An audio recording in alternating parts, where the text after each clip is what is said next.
कुछ प्राणी है अर्थ के, हाँ। वो उनके लिए लॉ अलग है, हाँ। और जो ऊपर हेवन है जो गॉड ने बनाया है उसके लिए लॉ अलग है। तो हम सब गॉड है। तो इसका मतलब ये है कि फिर गॉड की एग्जिस्टेंस में भी क्वेश्चन आ गया क्या?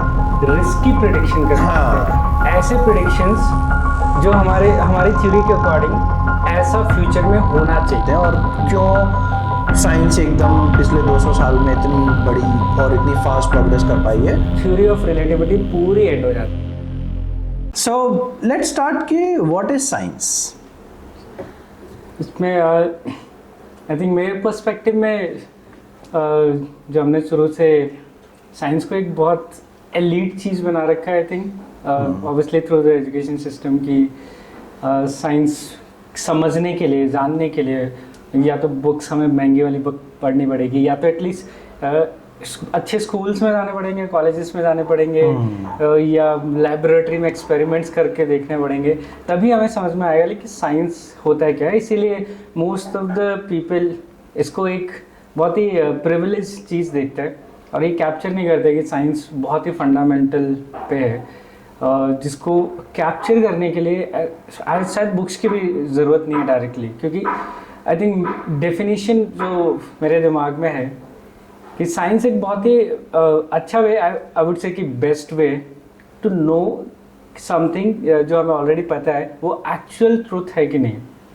राइट। लाइक हमें बहुत सारी चीज़ें पता है एज ए ह्यूमन बीइंग, हमारा माइंड ही क्यूरियोसिटी के ऊपर है, ये इसको तो कोई डिनाई नहीं कर सकता। हम लोग चाहे स्टार्स को देख रहे हैं, उनकी पोजीशन को देख रहे हैं, पर ग्रीन लीव्स को देख रहे हैं या एयर को देख रहे हैं, मतलब हम क्वेश्चंस तो बहुत सारे, ठीक है, और हम उनके बारे में कुछ ना कुछ एक्सप्लेनेशन या खुद से कर रहे हैं, दूसरों से पूछ रहे हैं, बुक्स में पढ़ रहे हैं, नेट पे देख रहे हैं। बट हमें कैसे पता कि वो जो ट्रूथ है, जो एक्सप्लेनेशन है उस चीज़ का, वो एक्चुअल ट्रूथ है कि नहीं? वो पता करने के लिए आई थिंक साइंस जो है वो बेस्ट वे है। बहुत ही रिजल्ट स्ट्रक्चर इसका है काइंड ऑफ की, और वो किसी एक सिंगल पर्सन पे डिपेंडेंट नहीं है, ताकि वो किसी भी एक सिंगल पर्सन या ह्यूमन के बायसनेस की वजह से इफेक्ट ना हो, उसके बिलीव्स की वजह से इफेक्ट ना हो। तो वो चीज़ साइंस जो होता है वो मेरे हिसाब से बहुत अच्छे से केटर करते हैं कि एक्चुअल ट्रूथ के क्लोज ले जाते हैं। बहुत सारी ऐसी चीज़ें हैं ऑब्वियसली हमें अभी पता भी नहीं है, तो साइंस वो भी चीज़ एक्सेप्ट करता है उस चीज़ को कि अभी हमें बहुत चीज़ें फिगर आउट करनी है उसके। जैसे वो एक एग्जांपल जिसका था, एक गेम है जो हम लोग गांव में खेलते हैं, अब आई थिंक सब जगह खेलते होंगे बट गांव में ज़्यादा है, कि 7 स्टोन नाम का गेम होता है।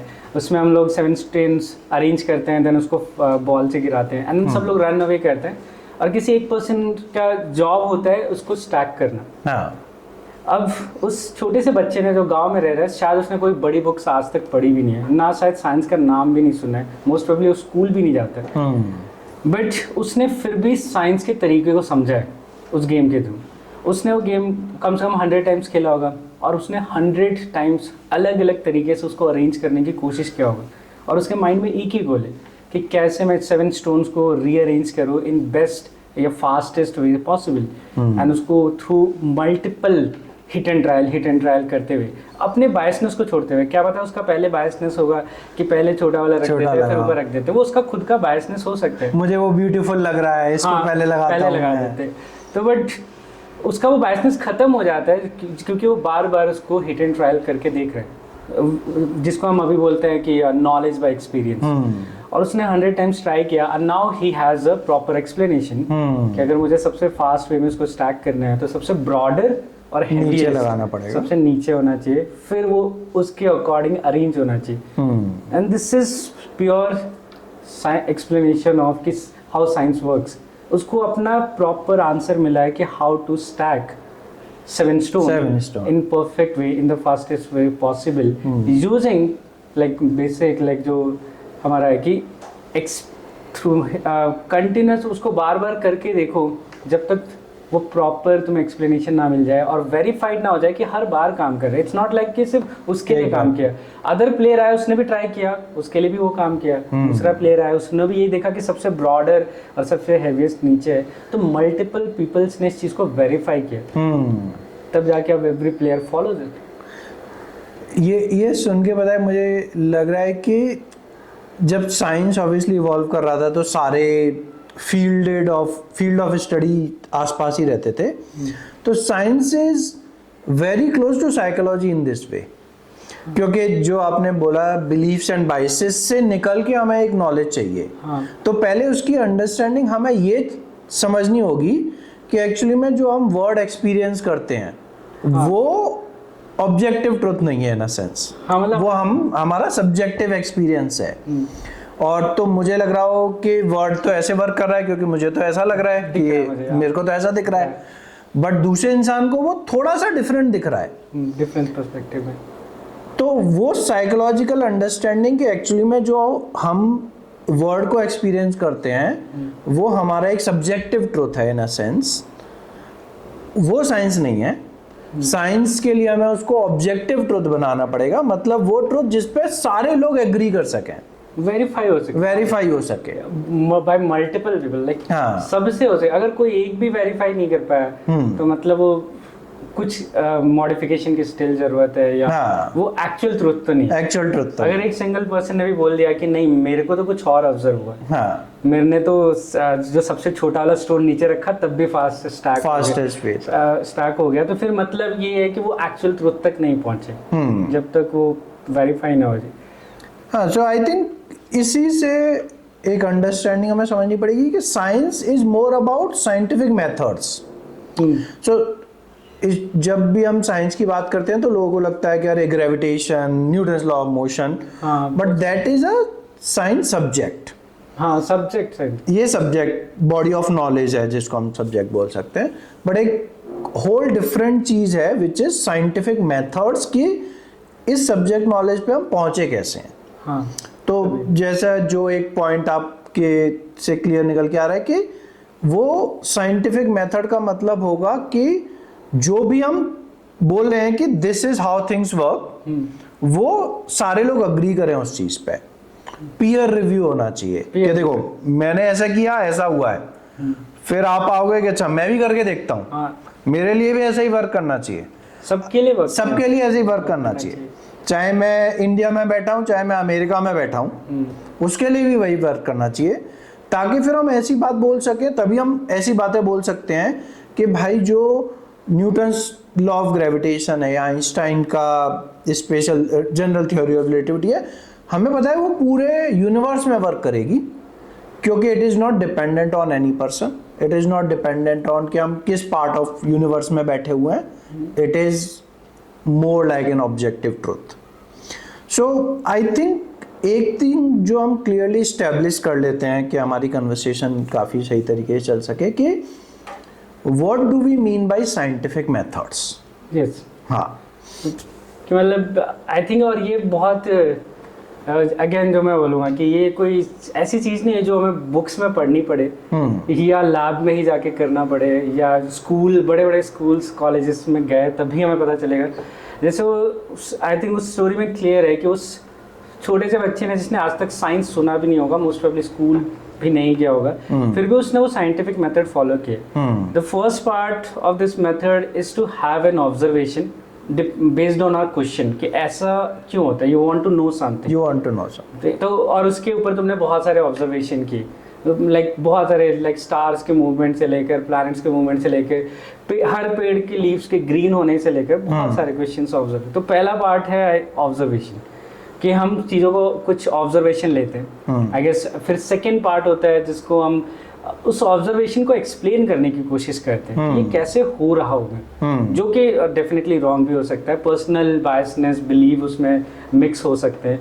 तो हम लोग इसको जैसे बोलते हैं हाइपोथेसिस, कि हम लोग कुछ एक्सप्लेन करने की कोशिश करते हैं। एंड थर्ड स्टेप हो गया कि उसको एक्सपेरिमेंट करके देखना है, जिसमें एक्सपेरिमेंट का काम उसको प्रूव करना नहीं है बट उसको टेस्ट करना है कि जो हमने एक्सप्लेनेशन दिया है वो वर्क कर रहा है, हर जगह वर्क कर रहा है, हर जगह वर्क कर रहा है। तो किसी भी तरीके से हम उसको एनालाइज करें वो वर्क कर रहा है। हाँ, टेस्ट कर रहा है। और इसमें बहुत सारे लाइक रिमूव हो जाते हैं, क्योंकि हाइपोथेसिस एक नहीं बनता, एक सिंगल फिनोमेना के अलग अलग लोग अलग अलग एक्सप्लेनेशंस देते हैं। हम उनको सबको टेस्ट करके देखेंगे जिनमें से कौन है। अब उस बच्चे ने भी वही किया होगा, उसने बहुत सारे आइडिया लगाए होंगे किसको कहाँ रखना है, कौन सा स्टैक पहले रखो, पहले बड़ा वाला ऊपर रखो, नीचे वाला रखो। उसने बहुत सारे हाइपोथेसिस बनाए कि उसने, और उसमें से एक हाइपोथेसिस जो बार बार किड के लिए, अब उसने भी वैसा ही कुछ करके देखा, उसने बहुत सारे तरीके लगाए होंगे तो स्टैक, और में भी लोगों ने बताए भी होंगे कि ऐसा ऐसा करो शायद जल्दी हो जाए, बट उसने खुद से करके देखा, मल्टीपल टाइम्स किया,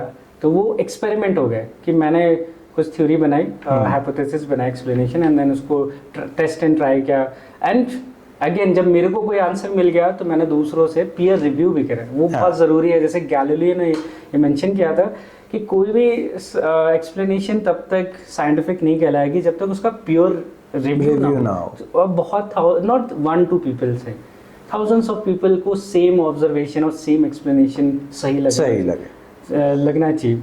और तो वो चीज़ प्रोसेस एक्सपेरिमेंट हो गया, पता चल गया, वेरीफाई हो गया। नाउ अब उनमें से ऑब्वियसली उसको एक थ्योरी बनाया जा सकता है। जैसे हमारी जर्म थ्योरी के एग्जांपल है कि हम क्यों बीमार पड़ते हैं, पहले से तो नहीं पता था, बट हमने थ्योरी बनाई और बहुत सारे एक्सप्लेनेशन थे कि हाँ भगवान का साया हो सकता है कि इसलिए हम बीमार पड़ते हैं, कि भगवान कुछ पाप किए हैं पिछले तो इस जन्म में बीमार पड़ रहे हैं। बहुत सारे हाइपोथेसिस थे कि लोग बीमार क्यों पड़ते हैं और क्यों उनकी डेथ हो रही थी एंशिएंट टाइम में।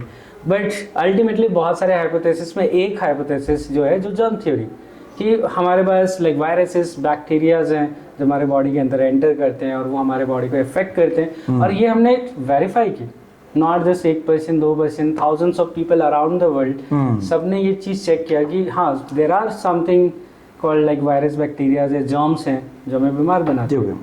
तो वो वेरीफाइड हुआ, तो ये प्रॉपर एक साइंटिफिक मेथड फॉलो हुआ, ऑब्जर्वेशन किया, आई थिंक फिर हमने उसको हाइपोथेसिस दिया और फिर हमने उसको क्या किया, टेस्ट किया, एक्सपेरिमेंट जिसको हम बोलते हैं। हाँ, ये पता है बहुत इंटरेस्टिंग स्टोरी है। मेरा डिपार्टमेंट था इंजीनियरिंग फिजिक्स, जो आईआईटी दिल्ली में फिजिक्स डिपार्टमेंट के अंडर आता है। मैंने 4 साल पढ़ाई करी, पास होके आ गया। तो सपोजिटली मैंने इंजीनियरिंग कम पढ़ी है, साइंस ज़्यादा पढ़ी है। फिर भी जब मैंने स्टीफन हॉकिंस की जो बुक थी the brief history of time, उसकी स्टार्टिंग में वो एक्सप्लेन करता है व्हाट इज साइंस और व्हाट इज साइंटिफिक मेथड। जब वो मैंने पढ़ा तब मुझे रियलाइज हुआ कि अच्छा ये साइंटिफिक मेथड होते हैं। मैं 4 साल पढ़ा आया, सपोजिटली मैं साइंटिस्ट सॉर्ट ऑफ बन गया और मेरे को किसी ने ये नहीं बताया कि साइंटिफिक मेथड क्या होते हैं। तो आई थिंक जो आपने एक्सप्लेन किया उसको ही उसने ब्रीफली बोला कि 3-4 चीज़ें होनी चाहिए कि तुम ऑब्जर्वेशन करोगे, उन ऑब्जर्वेशन को तुम लॉजिकली एक्सप्लेन करने की कोशिश करोगे, ट्राई करोगे कि तुम्हारे बिलीफ एंड बाइसेस उससे अलग रहे और लॉजिकली वो चीज़ एक्सप्लेन हो सके। फिर जो तुम्हारा एक्सप्लेनेशन है, अब उसमें ही मैथमेटिक्स तुम इन्वॉल्व कर सकते हो कि एक्सप्लेनेशन को मोर क्रिस्प करने के लिए।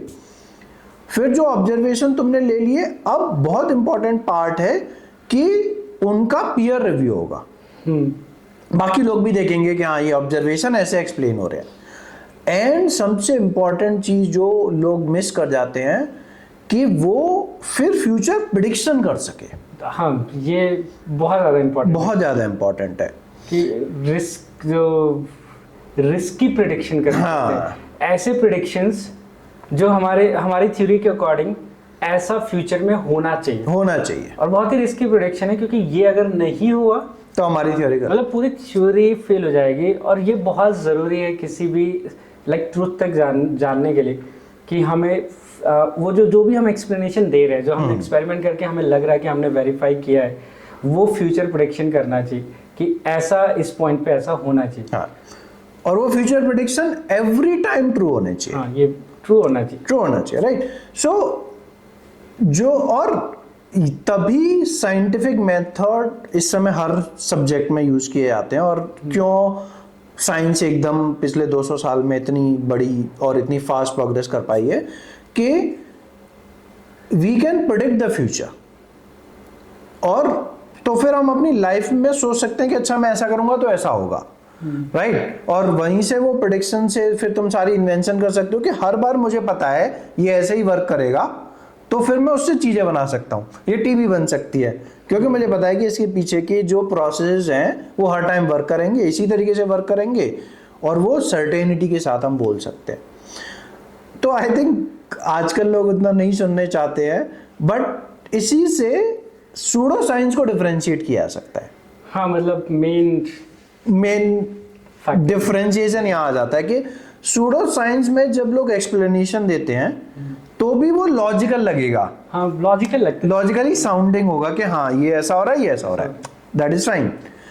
बट प्रेडिक्शन नहीं आ पाते क्योंकि वो ऑब्जेक्टिव ट्रुथ नहीं है, हर बार नहीं होगा। वो basically what we call confirmation bias psychology में। हाँ, आई थिंक यहीं पे साइंस सूडो साइंस से डिफरेंशिएट कर जाती है कि सूडो साइंस में भी चीजें लॉजिकल लगती हैं कि लोग एक्सप्लेनेशन दे रहे हैं कि देखो ये मेरे साथ ऐसे हुआ है, which is actually not a proof, it is what we call anecdotal proof कि एक चीज एक बार किसी के लिए किसी तरीके से वर्क कर सकती है, डेफिनेटली, है ना, हमेशा वर्क कर सकती है, but that is not science, that is not proof, that is anecdotal proof कि हाँ मेरे लिए देखो ये वर्क कर गया। बट साइंस इज अबाउट कि सबके लिए वो वर्क करेगा और हर बार वर्क करेगा, वो है ना। ट्रू है। और मोस्टली फिर लोग जो इस चीज में बिलीव करते हैं वो मोर लाइक साइकोलॉजी में जिसको बोलते हैं कि वो कंफर्मेशन बायस में चले जाते हैं कि मैं कुछ बिलीव कर रहा हूं और अब मैं ऐसी चीजें चूज कर लूंगा सेलेक्टिवली जो प्रूफ करे, जो मेरी चीज को प्रूफ करे, मेरी और प्रूफ जो मेरी थ्योरी को, हाइपोथेसिस जो मैंने बना ली उसको प्रूफ कर ले, और वो सारे प्रूफ जो मेरे चीजों के पे फिट नहीं बैठ रहे हैं मैं उनको नेग्लेक्ट कर दूंगा और इग्नोर ही कर दूंगा, एग्जिस्ट ही नहीं कर रहे हैं, जैसे कि मुझे पता ही नहीं है, अरे देखो मेरे लिए तो काम किया, हाँ। तुम्हारे लिए नहीं किया, तुम्हारी परेशानी है, ऐसे नहीं हो सकता, दैट इज नॉट साइंस। हाँ मतलब आई थिंक कार्ल पॉपर नाम के एक पर्सन थे जिन्होंने एक्चुअली सूडो साइंस पहली बार वर्ड यूज किया था, तो उनका नाम कार्ल पॉपर था। उन्होंने ये आइंस्टाइन और सिगमंड फ्रॉइड की जो थ्योरीज है, क्योंकि दोनों एक साथ ही काम कर रहे थे, सेम टाइम पीरियड में, basically Sigmund Freud human behaviour पे अपनी थ्योरीज बना रहे थे और वो भी उसको साइंस बोल रहे थे, और Albert Einstein theory of relativity पे काम कर रहे थे, ऑब्वियसली उसको भी वो साइंस बोल रहे थे। और उस टाइम पे ऑब्वियसली साइंस अभी डेवलप हो रहा था, लेकिन अभी तक क्लियर अंडरस्टैंडिंग नहीं था कि इसको साइंस बोल देंगे, इसको साइंस नहीं बोलेंगे। उससे पहले सूडो साइंस नाम का टर्म ही नहीं था।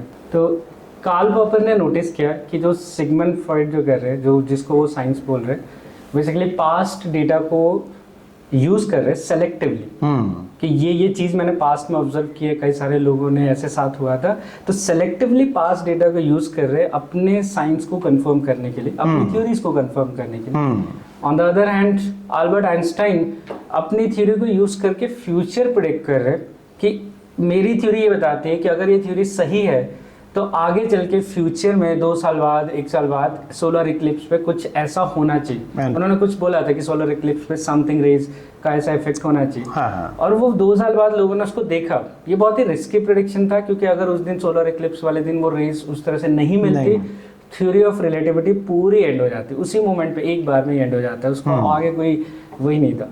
तो कार्ल पॉपर ने बोला कि साइंस हम उसी को बोल सकते हैं जो मोस्टली डिस्प्रूव करने की कोशिश करता है उस थ्योरी को।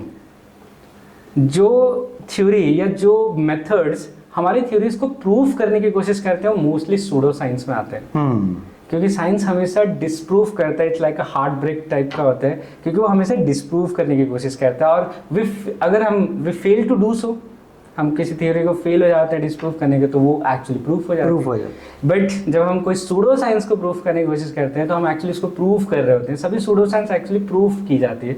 तो लोग सेलेक्टिवली डेटा उठाते हैं और डेटा मॉडिफाई भी कर देते हैं इवन, कि हाँ ऐसा सब हुआ था, एंड देन वो सेलेक्टिवली अपने चीज़ों को प्रूफ करने की बार बार कोशिश कर रहे होते हैं, क्योंकि वो कॉन्ट्राडिक्टरी स्टेटमेंट अवॉइड करना चाहते हैं। और उनको like pseudo science obviously future नहीं प्रेडिक्ट कर सकता, तो वो ये आई थिंक बहुत इंपॉर्टेंट पॉइंट है, क्योंकि लोगों में ये इतना कंफ्यूजन मैंने देखा है कि अरे प्रूफ है, अरे प्रूफ है। Science is not about proof, science is about कि हम डिस्प्रूव नहीं कर पा रहे हैं, that is why this is true.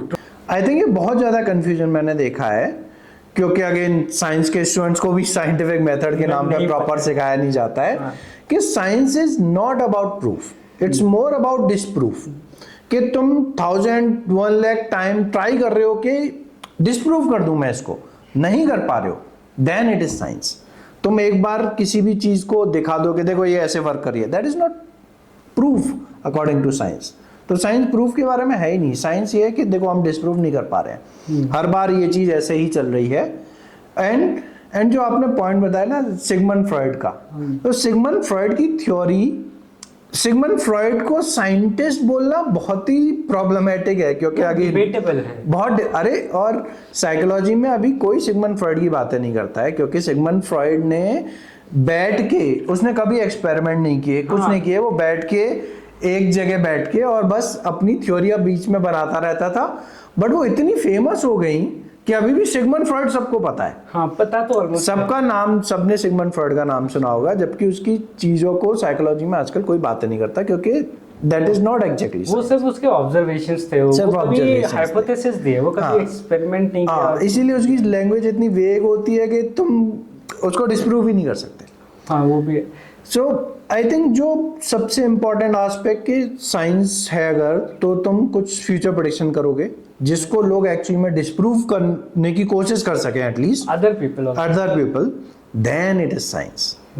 And I think still scientific theory इसीलिए स्ट्रगल करें, जैसे स्ट्रिंग थ्योरी का जो स्टेटस है, तो हमें लग रहा है कि string theory of everything type की बन जाएगी। जो तो स्ट्रिंग थ्योरी का स्टेटस जो अभी तक मेरे को पता है वो है कि वो काफ़ी चीज़ें एक्सप्लेन कर पा रहा है, बट अभी भी कोई भी फ्यूचर प्रिडिक्टिंग नहीं कर पा रही है वो थ्योरी। हाँ, इसलिए हम अभी भी उसको बोलते हैं कि वो ट्रुथ नहीं है, कॉन्सेप्ट नहीं है, अभी चल रहा है, क्योंकि हाँ, क्योंकि वो अभी भी कुछ भी फ्यूचर प्रेडिक्शन पे नहीं आ पा रही है कि देखो ये थ्योरी है, इससे ये प्रेडिक्शन हो सकता है और ये हो सकता है।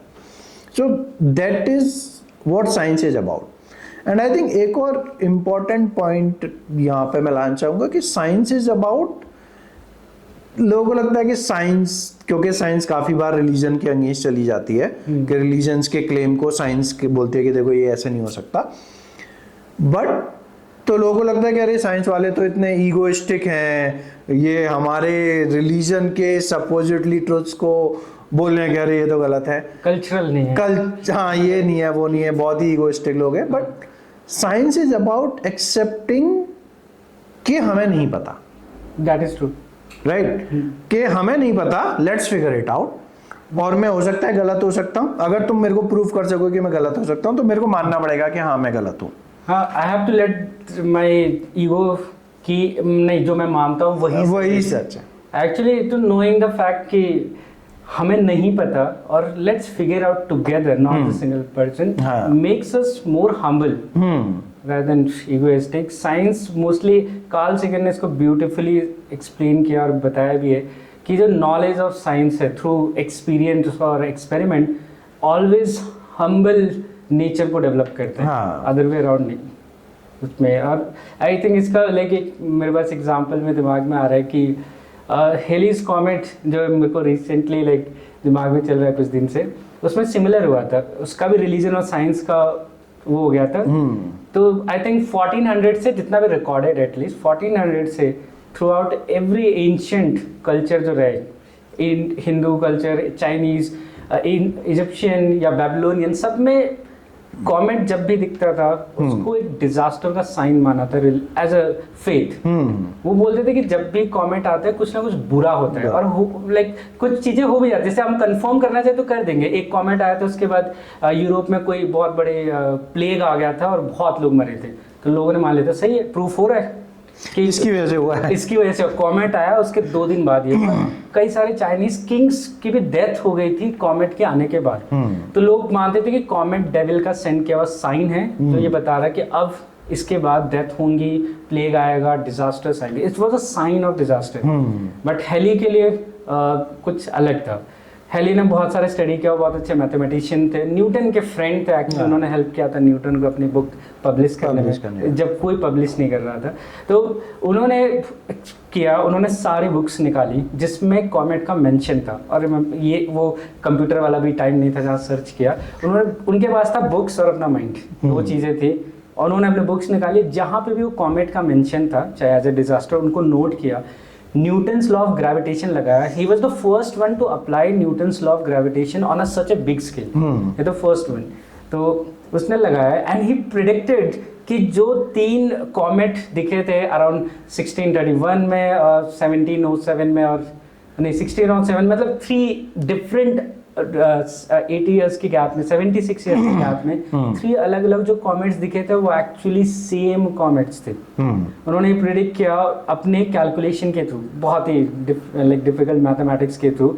और फिर नॉट ओनली दिस, उन्होंने ये भी बताया कि आज से 50 साल बाद अराउंड 1758 में एक सेम कॉमेट वापस दिखेगा आसमान के इस कॉर्नर में, यहाँ पर।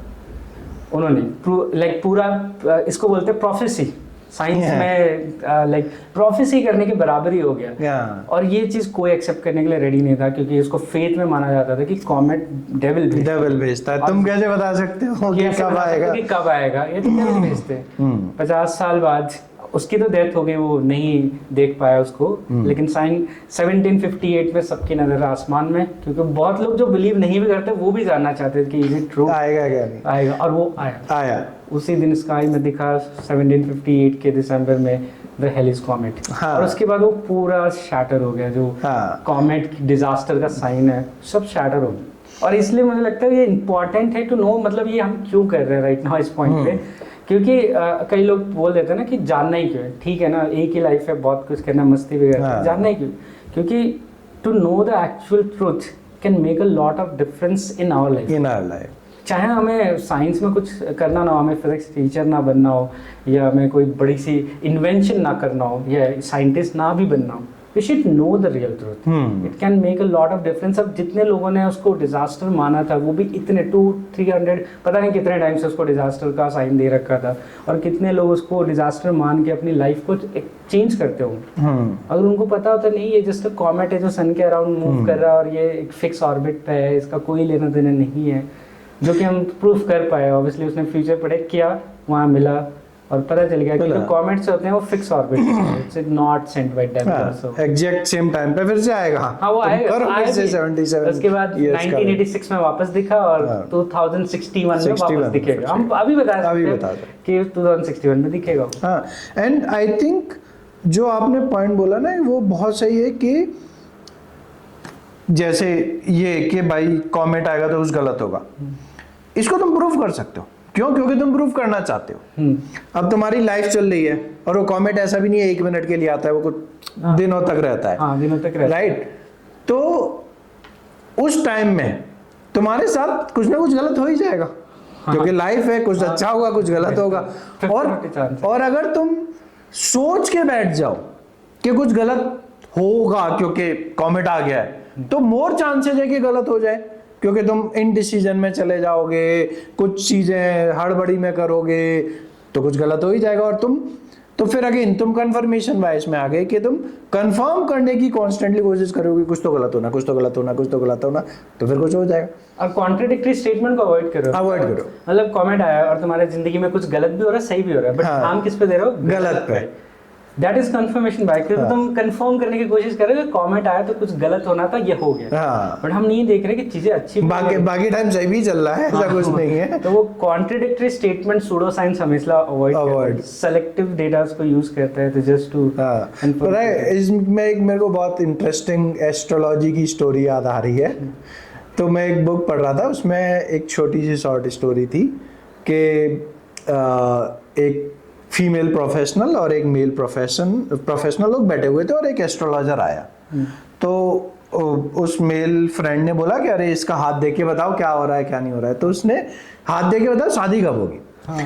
तो उस एस्ट्रोलॉजर ने हाथ देखा और बोला कि तुम्हारी शादी 35 ईयर एज से पहले हो जाएगी। 35, है ना। अब वो जो फीमेल थी वो एक्चुअली में 34 की थी, और वो डिस्क्लोज नहीं किया था, उसने डिस्क्लोज नहीं किया था। तो आई थिंक एस्ट्रोलॉजर ने सोच के बोल दिया होगा कि हाँ भाई 35 तक तो हो ही जाएगी, मतलब ऐसा क्या प्रूफ है, सबकी हो जाती है, मोर प्रोबेबिलिटी में भाई यही बेस्ट है। बट जब उस फीमेल ने रियलाइज किया कि अरे मैं 34 की हूँ और 35 में तक मेरी शादी होने वाली है, मतलब बहुत जल्दी होने वाली है, तो वो एक्टिवली लग गई लोग ढूंढने के रादर देन किसी रैंडम इंसान से हो, क्यों ना मैं ही ढूंढूं, सही पर्सन को ढूंढूं। तो वो सही पर्सन को ढूंढने में लग गई और उसको रियलाइज हुआ कि जो उसका फ्रेंड है वही सही पर्सन है, इतना बढ़िया है, मैं साथ रहती हूँ।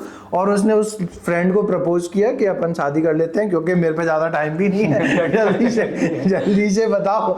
वो फ्रेंड राजी हो गया कि हाँ सही है, मेरे को भी कोई इश्यू नहीं, और उन्होंने शादी कर ली और एस्ट्रोलॉजर की बात प्रूफ हो गई। बट वो प्रूफ इसलिए नहीं हुई क्योंकि वो होना था, वो इसलिए हुई क्योंकि तुमने क्लियरली लग गए कि ये तो होना है। तो तुमने उस चीज को प्रूफ किया, रादर देन तुम डिस्प्रूव करने में बैठ जाते कि नहीं भाई नहीं होनी है, 35 के बाद ही करूंगी मैं। तो 35 के बाद होती। हाँ, मतलब साइंटिफिकली अगर डिस्प्रूव करने की कोशिश किया होता है उस एस्ट्रोलॉजी की बात, तो उसको पता चल जाता है कि सूडो साइंस है, it's not actually real truth. Real actually में मेरे साथ हो चुका है। एक मेरी नोन मैडम थी, वो उनको पता था कि मैं इन सब में बिलीव नहीं करता हूँ, तो उन्होंने एक चुपके से मेरे को एक बार घर बुलाया, वो जहाँ पे एक एस्ट्रोलॉजर बैठा हुआ था, सपोजिटली वो हाथ भी नहीं देखता था, वो बस ऐसे ही देख के बताया था।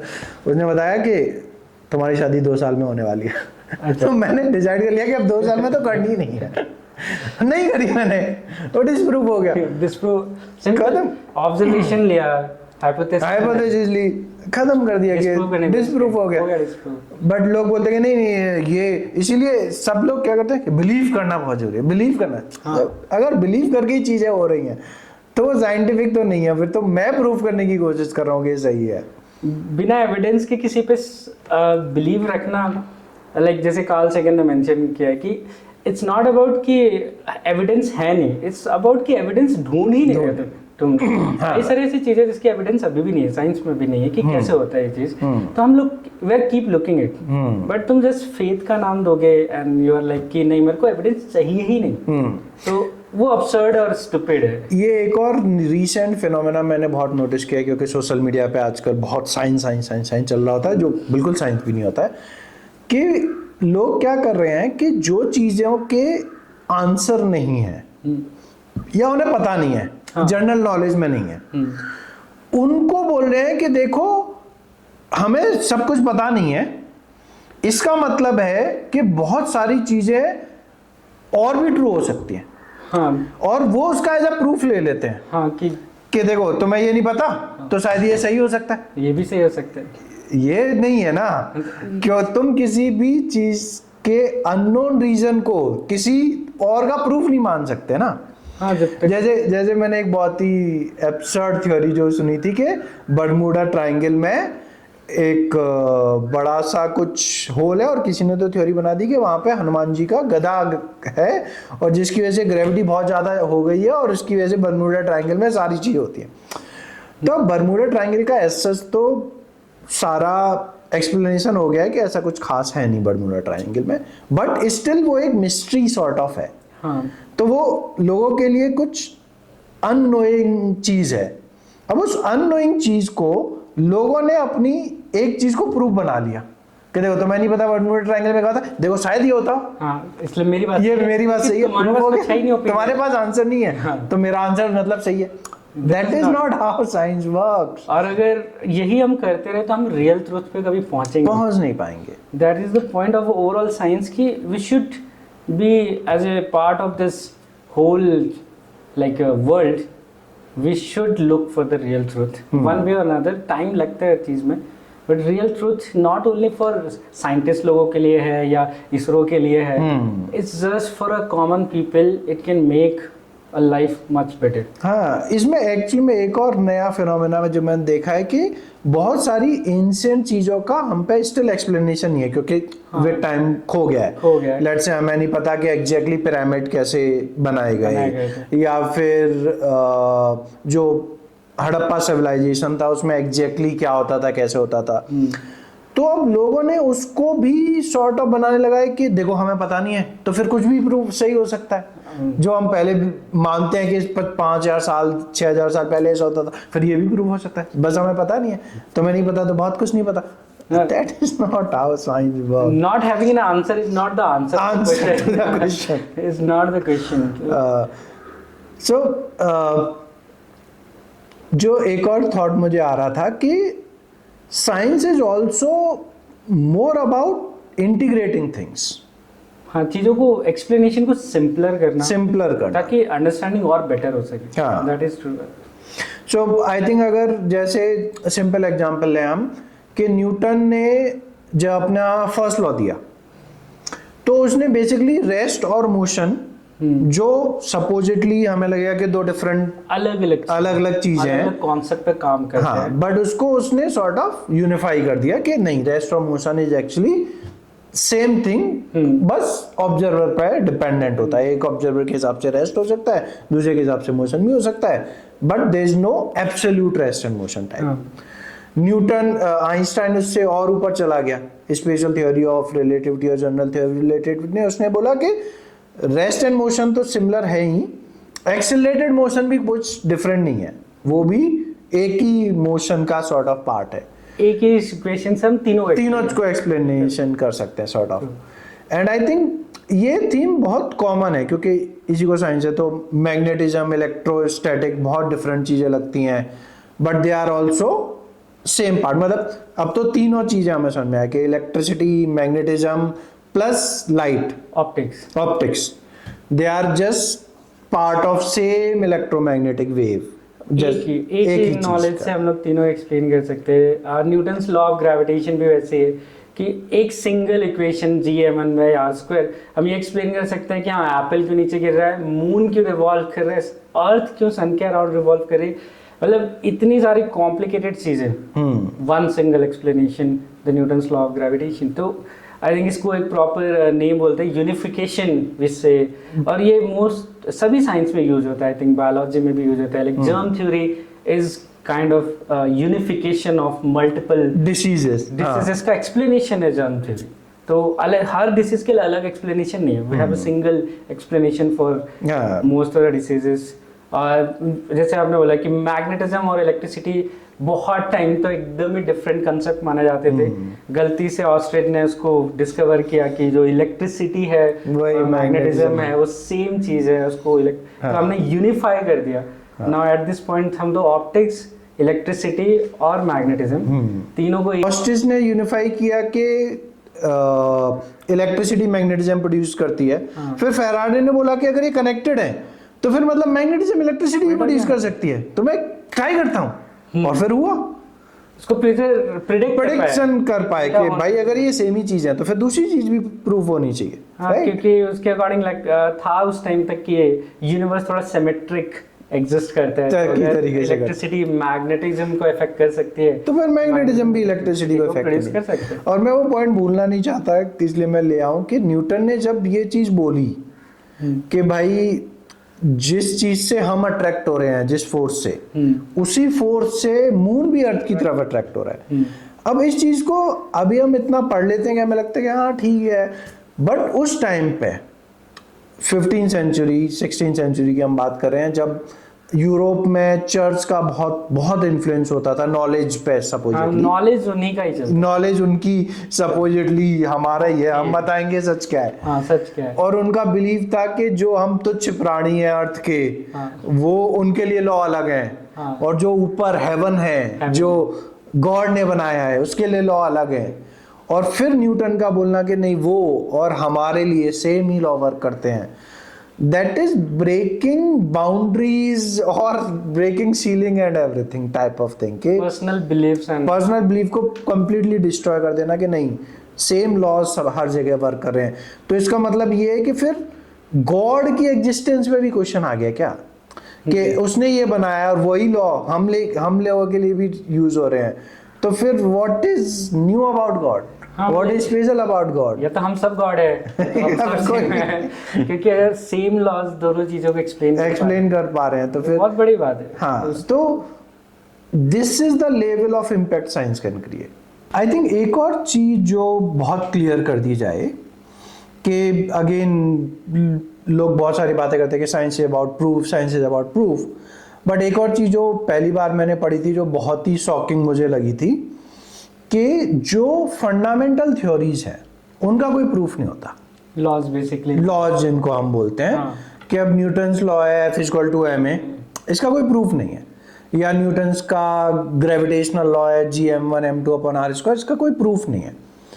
इसका प्रूफ ये है कि ये लॉ हर जगह हर बार वर्कआउट होता है, वेरीफाइड वेरीफाई होता है। जो लाइक मेंशन किया है कि लॉज प्रूफ नहीं होते। हाँ। ये बेसिकली हमने ऑब्जर्व किया है throughout the year, not by a single person, हाँ। By thousands of person and repeatedly observe किया है, तब जाके ये लॉ बना। Law बना। That's why we know. और ऐसा भी नहीं कि लॉ चेंज नहीं हो सकता, चेंज हुआ है जब हमें और डेटाज मिलते हैं फ्यूचर हाँ। में और हमारी नॉलेज इंक्रीज होती है, तो हमें लॉज में मॉडिफिकेशन भी करने पड़ते हैं और कई बार लॉज को डिस्कार्ड भी करना पड़े। That is like part of being a scientific community. You have to accept the fact कि this could go wrong also in along the way, and this is wrong. Someone can definitely in future disprove it or at least modify it. हाँ, और again इसमें example के Newton इतना बड़ा नाम है, 200 साल तक उसने जो भी बोला वो सब सही माना जा रहा था ऑलमोस्ट हमेशा, है ना। बट जब लोगों ने ऑब्जर्व किया कि मरकरी का जो ट्रेजेक्ट्री है, जो ऑर्बिट है, वो बेसिकली न्यूटन्स लॉ को एग्जैक्टली फॉलो नहीं कर रहा, yes. तो फिर न्यूटन्स लॉ की थ्योरी को डिस्कार्ड करना पड़ेगा। हमें समझ में आ जाएगा कि मॉडिफिकेशन करने के बाद भी ये प्रूफ नहीं हो पा रहा कि कैसे एक्सप्लेन कर सके ये थ्योरी, तो फिर अल्टीमेटली हमें समझ में आएगा कि न्यूटन्स लॉ की थ्योरी भी गलत है, कुछ तो उसमें भी मिस्टेक है, कुछ तो मिसिंग पार्ट है, कुछ तो मिसिंग पार्ट है। और फिर आइंस्टाइन की जनरल थ्योरी ऑफ रिलेटिविटी आती है कि उसने फिर एग्जैक्टली एक्सप्लेन कर पाया कि किस तरीके से वो है। तो theory of relativity basically Einstein के लॉज ऑफ ग्रेविटेशन को आई थिंक इम्प्रूव्ड वर्जन बोल देंगे, but at the same point ये भी मेंशन कर देना चाहिए कि इसका मतलब ये नहीं कि लॉज ऑफ ग्रेविटेशन का कोई इंपॉर्टेंस नहीं रहा। आज भी हम वही पढ़ा है, like I think 12th standard level पे इंडिया में अगर किसी ने भी ग्रेविटी के बारे में पढ़ा है, न्यूटन्स लॉ ऑफ ग्रेविटेशन के थ्रू ही पढ़ाया जा रहा है, ना कि आइंस्टाइन, क्योंकि वो लाइक रॉन्ग तो प्रूफ हो गया है, बट उसके थ्रू हम लोग स्टिल बहुत सारे फिनोमेना एक्सप्लेन कर सकते हैं। और जहाँ तक मुझे पता है कि अगर आइंस्टाइन की थ्योरीज में हम लोग लो ग्रेविटी की वैल्यूज पुट करें, तो वो न्यूटन्स के लॉज ऑफ ग्रेविटेशन को ही रिप्रेजेंट बेसिकली सोल्यूशन आ जाता है। हाँ, तो बेसिकली हम ऐसे समझ सकते हैं कि इवन इफ एक थ्योरी सॉर्ट ऑफ डिस्प्रूव हो चुकी है, समझ में आ गया कि ये प्रूफ ये हर जगह वर्कआउट नहीं हो पा रही है, बट लिमिटेड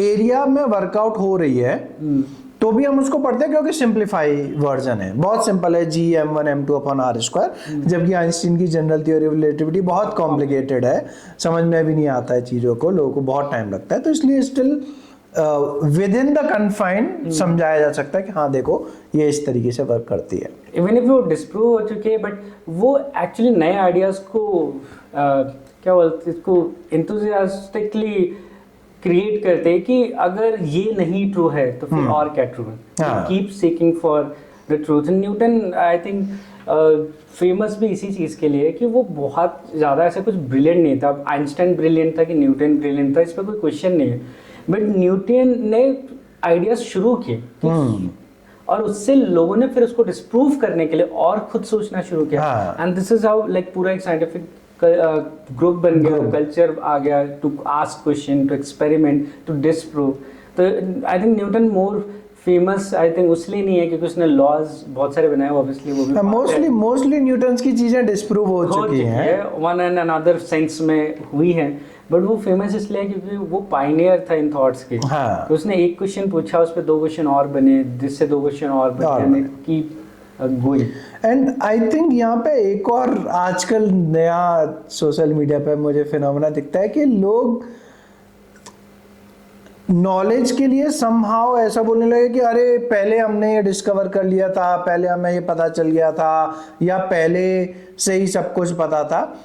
बट अगर मैं सिंपल एक्सप्लेनेशन दूं कि देखो पहले के लोग चाहे जितने बड़े किसी भी कल्चर में रहे हों, बहुत इंटेलिजेंट भी रहे होंगे, तब भी वो सिंगल पर्सन थे, कम लोग थे, हार्डली कोई साइंस कर रहा था, हार्डली लोग, मोस्टली लोग ऑब्जर्वेशन करते थे, एक्सप्लेनेशन पे उतना ध्यान नहीं था। तो इवन इफ उनके कुछ ऑब्जर्वेशन सही हैं, एक तो वो साइंस नहीं है, observation is not science, observation को एक्सप्लेन करना इज साइंस, पर मेरा कहना है कि अभी हमारी एक तो ह्यूमन हिस्ट्री में सबसे ज्यादा पॉपुलेशन है, प्लस उसमें से सबसे ज्यादा पार्ट ऑफ पॉपुलेशन साइंस को प्रोग्रेस करने में लगा हुआ है।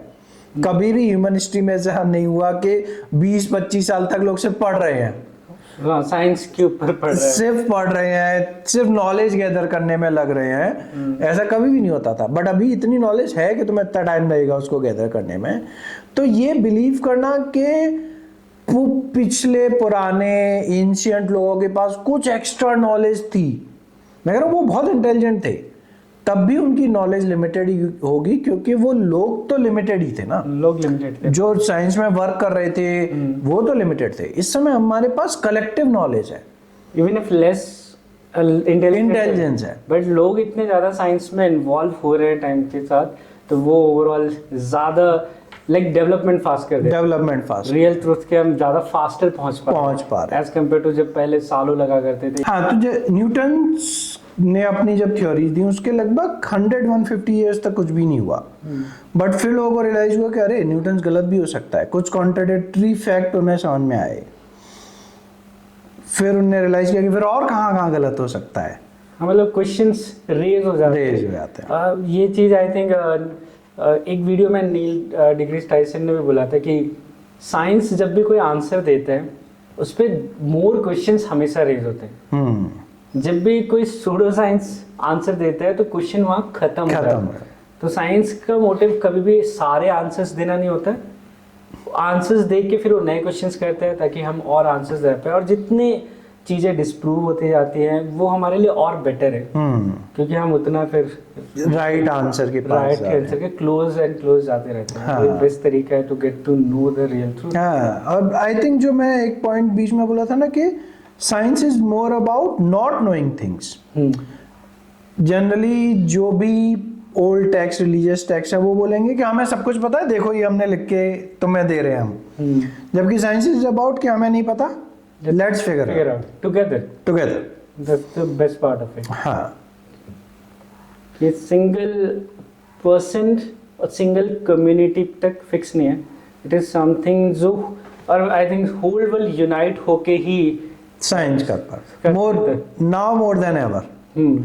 अभी इतनी फास्ट टेक्नोलॉजी और साइंस चल रही है कि तुम अगर सबके साथ कोलैबोरेटिवली वर्क नहीं कर रहे हो तो कहाँ तुम आइसोलेशन में वर्क नहीं कर सकते, रियल ट्रूथ पे नहीं पहुंच पाओगे। रियल ट्रूथ के लिए सबका कंट्रीब्यूशन मैटर करता है, और इसीलिए लाइक साइंटिफिक वर्ल्ड इतना ज़्यादा यूनाइट है, इवन इफ बाकी जगह वॉर्स चल रहे हैं, पर डिजिटल साइंस वाले लोग, हाँ, साइंस कम्युनिटी अभी भी स्टिल कम्युनिकेट करते हैं, even if their countries are not communicating, तो बट फिर भी they are sharing their datas, their experimental datas. Even China में भी लाइक वो बहुत ही क्लोज है, बट वो अपनी साइंटिफिक डेटा जितना भी अलाउ करती है उनकी गवर्नमेंट स्टिल शेयर कर देते हैं कि हमने ये डिस्कवर किया, कर रहे न्यूक्लियर फ्यूजन रिएक्टर जो उन्होंने बनाया है, हाँ, जो इतना सीक्रेट होना चाहिए, but still because they want कि हाँ भाई हम सही रास्ते पे हैं क्या, कुछ गड़बड़ है तुम बता दो, हमें कोई बता दे। दैट्स लाइक बेस्ट पार्ट है आई थिंक। मतलब साइंस अगर हम देखा जाए तो नॉट ओनली हमें एज अ हम्बल कैरेक्टर दे रहा है, बट ऑल्सो यूनिटी का भी पार्ट बन रहा है कि जितने ज्यादा लोग जुड़ेंगे वो एक साथ ट्रुथ पे पहुंचेंगे। ट्रुथ किसी एक पर्सन के लिए नहीं है, एंटायर वर्ल्ड के लिए, जो नहीं इन्वॉल्व है उसके लिए भी, और ना ये सब किसी एक सिंगल कम्युनिटी को बेनिफिट नहीं करने वाला है, हाँ, सबको बेनिफिट करने वाला है। तुम इवन साइंस में बिलीव करो या ना करो, तुम्हें बेनिफिट अल्टीमेटली मिलेगा ही मिलेगा।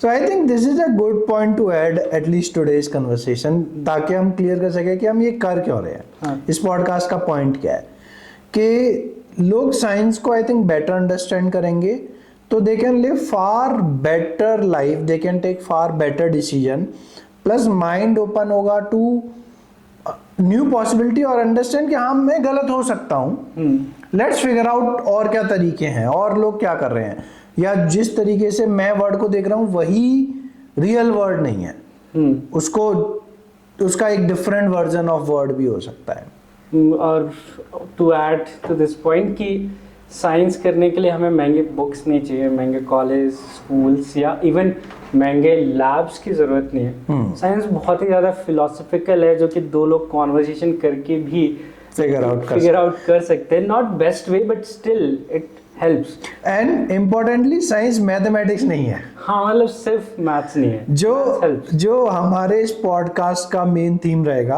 हाँ। कि हम जेई नीट के सारे 11 से चैप्टर स्टार्ट करेंगे और एंड तक जाएंगे, but will not discuss too much mathematics या not any of the mathematics. हम सारी थ्योरीज को बेसिकली उनकी स्टोरीज लाने की कोशिश कर रहे हैं टू रीच आउट कि जो साइंस है वो हमेशा से मैथ्स के बेसिस पे नहीं था, नहीं। शुरू से तो नहीं था, ये तो अभी हमने कंबाइन कर रहे हैं। हाँ, और आई थिंक जो सबसे ज्यादा मुझे पेन करता है जेई नीट की प्रिपरेशन करने वाले कि वो बहुत ही पढ़ क्यों रहे हैं ताकि न्यूमेरिकल सॉल्व करें, पढ़ क्यों रहे हैं ताकि numerical solve, but that is not science. पढ़ तुम इसलिए रहे हो ताकि दुनिया को जान सको, नेचर को जानते हाँ नेचर को जान सको, जिसके लिए शायद तुम्हें मैथ चाहिए भी नहीं, तुम्हें हाँ। बेसिक अंडरस्टैंडिंग ऑफ फिनोमेना चाहिए। बेसिकली क्यूरियोसिटी चाहिए और हम्बल होना पड़ेगा टू एक्सेप्ट द फैक्ट कि मे बी हमें जो चीज़ें अभी तक पता है it could all be wrong. All be wrong. तो रियल ट्रूथ तभी हमें मिल पाएगा। जस्ट बिकॉज मैं एक पर्टिकुलर रिलीजन में पैदा हुआ हूँ, पर्टिकुलर कंट्री में पैदा हुआ हूँ, डज नॉट मीन कि वो जो भी कर रहे हैं वो सच है। They are the best at everything. और वी आर द बेस्ट। और we are ऐसा भी नहीं, वी आर द बेस्ट। और हम ऐसा नहीं कि हो नहीं सकते, but we have to accept कि we are not the best. We are बहुत फिगर आउट करना भी। So I think as a good teacher हमें एजुकेटर्स हमें आज का अपना मेन थीम ये था कि व्हाट इज एक्चुअली में scientific methods. So I think अगर हम उसको समराइज कर सकें तो it would be a good wrap up of our conversation. So what is science? To get to know what the real truth is by best possible method. Right. So अगर, और I think again quoting Stephen Hawkins कि science is कि जो भी तुमने observations देखे हैं, फिनोमेनास देखे हैं, उनको लॉजिकली एक्सप्लेन कर सको, और वो लॉजिकल एक्सप्लेनेशन पीयर रिव्यूड हो, टेस्टेड हो, वेरीफाइड हो, और वो कुछ फ्यूचर प्रेडिक्शन की तरफ जाए, रिस्की कि if this is true then this should also be true. और ये अपने लाइफ की थिंकिंग में लाया जा सकता है कि अगर मैं कुछ सोच रहा हूं, तो अगर मैं ये सोच रहा हूं कि this is true then what else is true, और अगर what else is not true तो जो मैं सोच रहा हूं क्या वो सच है क्या? Maybe we have to modify our original thought. तो इसी को हम साइंटिफिक माइंडसेट बोल सकते हैं, जो हमारा one of the fundamental duties है एज फ्रॉम इंडिया के कॉन्स्टिट्यूशन में है कि developing scientific mindset is a fundamental duty of every citizen. तो वो भी तभी हम कर पाएंगे अपनी ड्यूटीज फुलफिल जब हम ये माइंडसेट डेवलप कर सकें।